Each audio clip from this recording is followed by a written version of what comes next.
Hi friends, ఎలా ఉన్నారు? Welcome to my channel Padma 14 creations. Cut చేస్తే నేను మీ లక్ష్మీప్రసాద్.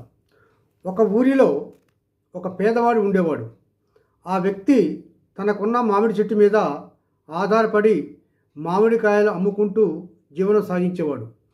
ఒకరోజు ఆ దారినే వెళుతున్న ఒక సాధువును చూసి తన ఇంటికి భోజనం పెట్టి అతనికి సేవలు చేసి అక్కడున్న మామిడి చెట్టును చూపించి ఇదే నా జీవనాధారం అని చెప్పి ఆ వ్యక్తి పని మీద అక్కడ నుండి వెళ్ళిపోయాడు.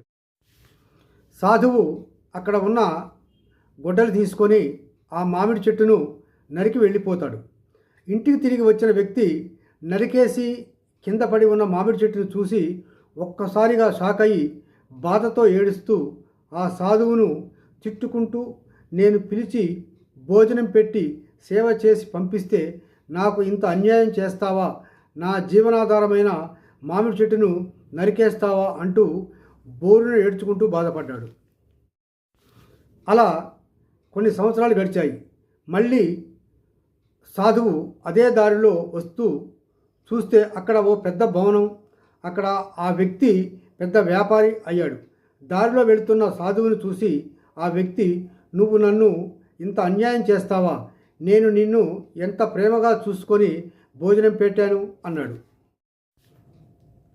నువ్వు నాకు చేసిందేమిటి, నా జీవనాధారమైన మామిడి చెట్టును నరికేస్తావా అని కోపంగా అన్నాడు. ఆ తర్వాత నేను కష్టపడి పెద్ద వ్యాపారం చేసి పెద్ద భవనం కూడా కట్టుకున్నాను. అది విని సాధువు చిరునవ్వు నవ్వి, అరే అమాయకుడా, నేను నీకు మంచే చేశా.